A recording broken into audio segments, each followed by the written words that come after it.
Ketika berlibur ke kampung setelah beberapa tahun tugas di luar Papua, masyarakat datang bertanya begini, "Bapak, apakah orang-orang di sana semua kaya-kaya kah?" Saya tidak tahu apa yang menjadi latar belakang pemikiran mereka sehingga muncul pertanyaan seperti itu. Tetapi saya menjawab kepada mereka begini, orang-orang di sana sama saja dengan kita di sini. Ada yang kaya, ada yang setengah kaya, ada yang biasa-biasa. Bahkan waktu saya di sana, umumnya dari kampung ke kampung, berjumpa dengan orang-orang yang setiap hari kerja kebun, orang-orang yang setiap hari pergi ke sawah, orang-orang yang juga ada yang berburu pasang-pasang jerat di atas gunung. Ada juga guru, ada juga pegawai di kecamatan, dan lain-lain. Sama dengan kita di sini. Hanya saja ada 3 hal yang menurut saya sedikit membedakan mereka dengan kita. Yang pertama, mereka memiliki harapan akan masa depan yang lebih baik. Terutama anak-anak mereka.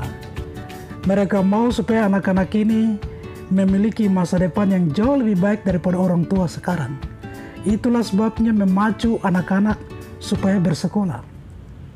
Dan anak-anak pun sadar akan hal ini, mau dan rajin untuk bersekolah. Itu hal pertama. Yang kedua, orang-orang di sana rajin dan tekun dalam bekerja.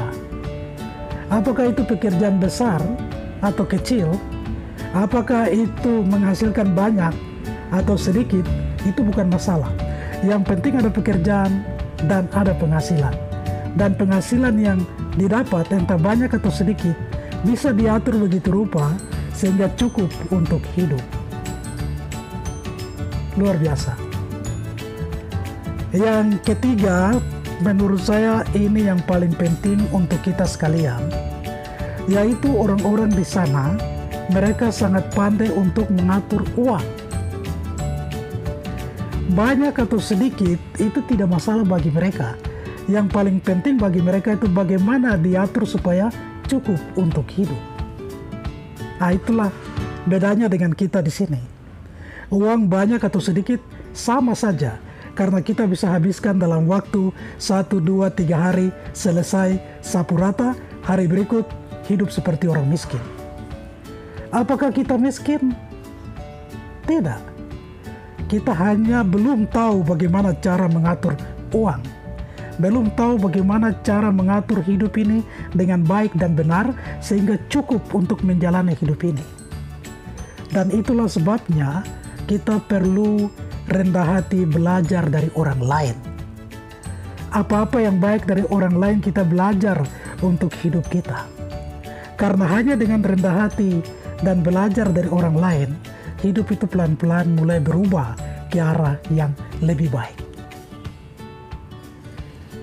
Demikian dari saya. Terima kasih.